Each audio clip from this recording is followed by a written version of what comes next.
Hi there, Benjamin. How are you doing today? Good morning. Good morning. To introduce myself really quickly, my name is Lydia Martinez. I'm with L Marketing, and I am working with the Sugar House Chamber on their Tour of Sugar House event. And Benjamin Sessions, I wanted to introduce, is actually the president and executive director of the Sugar House Chamber. But we're not talking to you today about your role within the Sugar House Chamber. So take a moment and introduce yourself in your other role, please. Sure. Yeah. So my day job, I'm the executive director for an organization called Circle Salt Lake. If you haven't heard of that before, our primary mission is to help families transition out of poverty. Sometimes we work with families that temporarily find themselves struggling financially, but most of the time we like to focus on working with people that have more than one generation of people in poverty. So tell us, just for people that don't understand, what is the definition of poverty? What does that look like here in Salt Lake City? Sure. Yeah. So we follow federal guidelines. There's federal poverty guidelines that outline, depending on how many people are in the household, what that looks like. And just as an example, it's about $24,000 for a family of four is the poverty line. And our goal is to get them to 200% of the federal poverty guidelines. And so uh, approximately 52,400 for a family of four is the threshold that we like to get them to.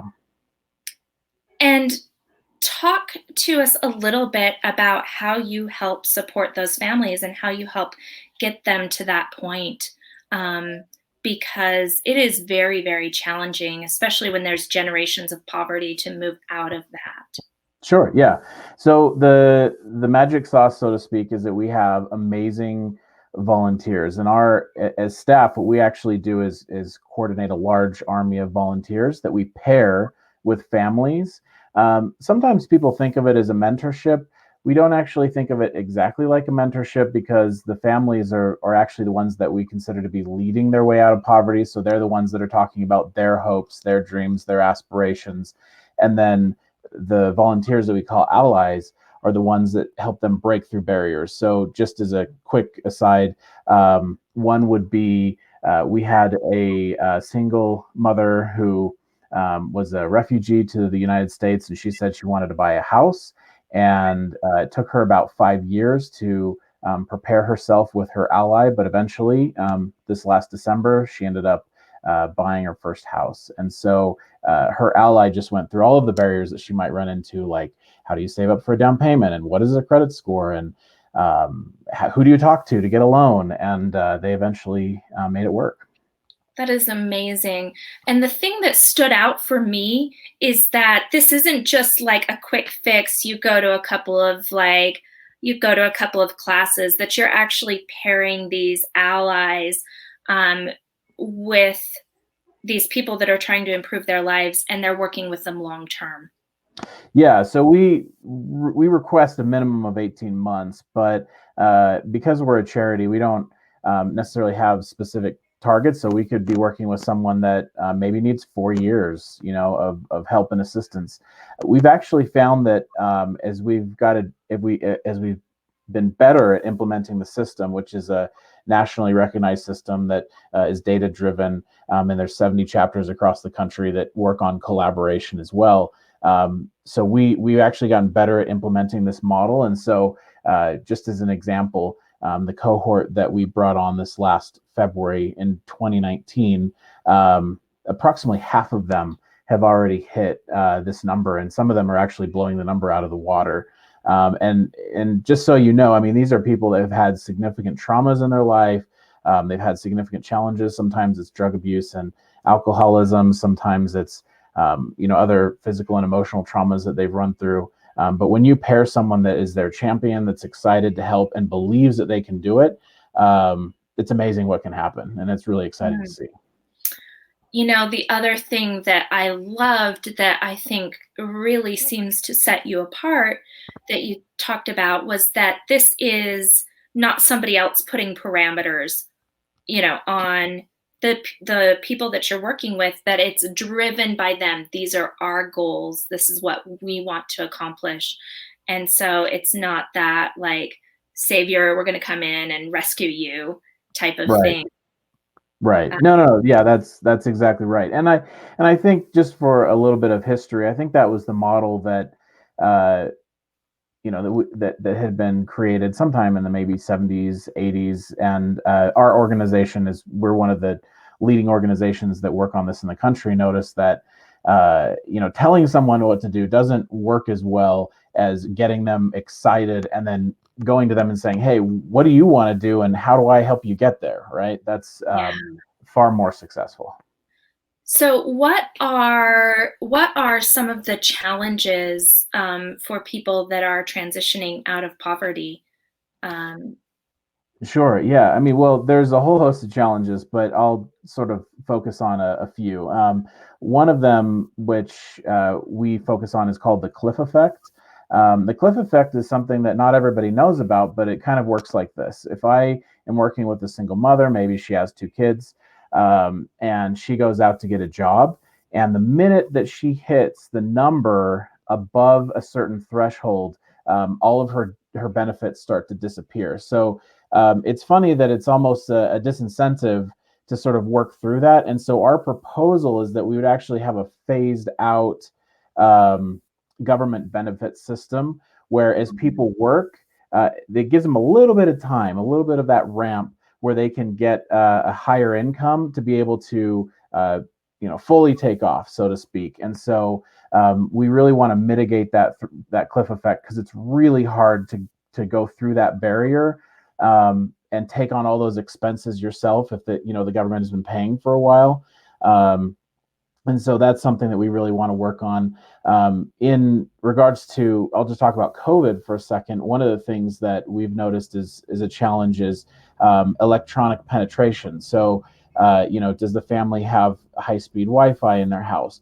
Maybe a school system has given them a laptop for the home, but a lot of our families have multiple children. Sometimes it's as many as 8, and trying to share that laptop is a little bit of a challenge. And so one of the things that we've been trying to pivot and address is reaching out to corporations or individuals who maybe have a really nice working electronic device that they may be turning over that's they've used for a year or two, but it still works great, and trying to put that in the hands of these families so that the children can do the schoolwork and the parents can find jobs. And we actually just had a woman who, within the past 2 months, got an online job. She's about $1 away from hitting that threshold level. And this has all taken place during COVID. So it actually really some really cool, exciting things are happening if you can sort of give them the resources.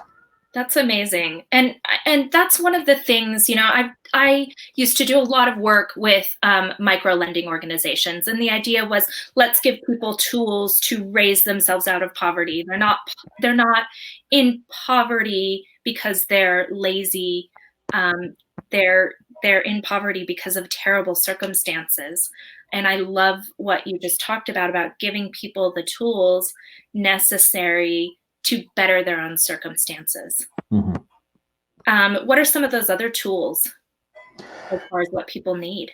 Oh man, well, so first of all, there are some of the basic tools that most people think about. Almost everyone asks me, so is it some sort of financial education? And yes, we go through that, and that's something that we talk about on a regular basis.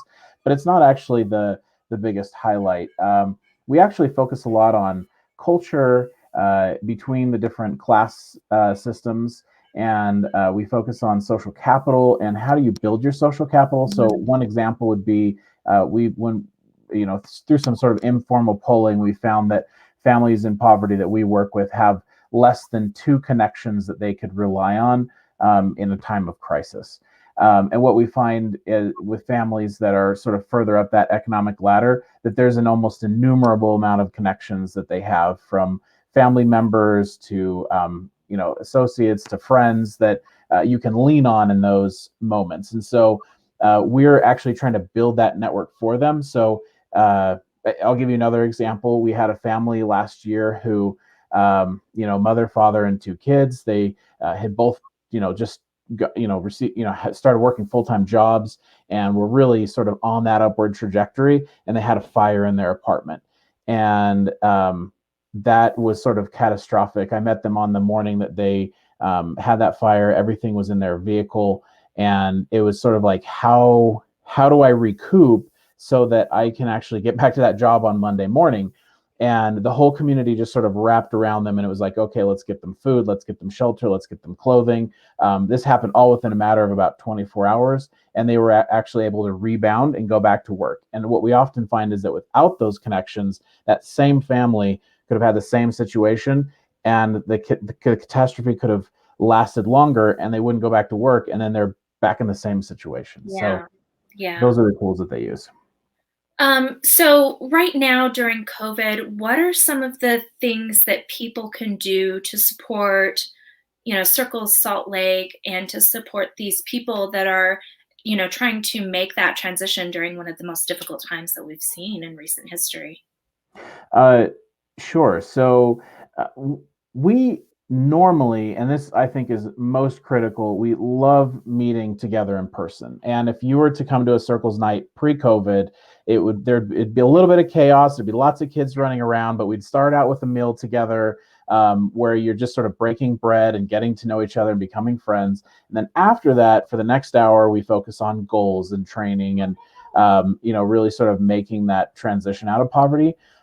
Unfortunately, right now we can't do that. So what we've tried to do is create a digital space where what we're doing right now is Thursday nights on Zoom, we get together, we still follow the same format, and then it allows these allies to meet together as they feel comfortable with their families, maybe outside at a park, 6 feet distance with masks and that kind of Yeah. thing, but still doing those same types of activities once or twice a month. And so we're not doing the big group activities, but we're still trying to run the program as efficiently as we can. And so if a family was really interested in volunteering, that's probably what we would, have them do, is they would come to some digital meetings, and then they would also, work that in as a hybrid. Well, if they didn't feel comfortable meeting in person, they could also text, call, FaceTime, and Yeah. basically just be that connection to a family. Amazing.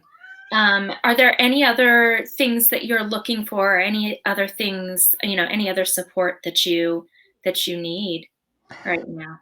Yeah, I mean, going back to, I think those secondary electronics are really helpful. We're getting ready to ramp up school again, and making sure that everybody can connect, is really important. Donations are always accepted and great, but we are working on launching our next cohort over the next, let's say, 2 to 4 weeks, and so volunteers, people that want to connect with these families would be key. And just as a wrap up, I would say it is life changing. It's exciting, and one of the sort of awesome things that we're piloting in our chapter that isn't necessary. You don't necessarily see this in all the other chapters. Is we work with a lot of refugees that are new arrivals to the country within the past 1 to 4 years. And their resilience, their excitement, their zest for life is amazing. And all of the volunteers that I work with that connect with our refugee families and also our native born populations just really express how life-changing this is for them. So you get a lot out of it. Amazing. Well, thank you so much, Benjamin, for hopping on with me today. It's been lovely chatting with you. And just so that people that have been following the tour of Sugar House know, we have been having so much fun doing it. We're actually extending it through the end of August. So if you go on the Facebook page and look under the events and look under the posts, you'll find all these amazing businesses and organizations that we're asking you to just go visit. Even if you're not physically going inside, if you're not comfortable with masking up and doing that, just going and taking a photo and being aware that they are there, that they're still opening and operating, I think is really, really important. Anything final that you want to add on? I'm just so grateful that everybody's been participating. We've had such an amazing response, and it gives you the opportunity to go out and do something fun. So Yeah. hashtag tour Sugar House and Sugar House Chamber. All right. Well, thank you so much, everybody, for tuning in today. And thanks again, Benjamin. Take care. Thank you. Bye.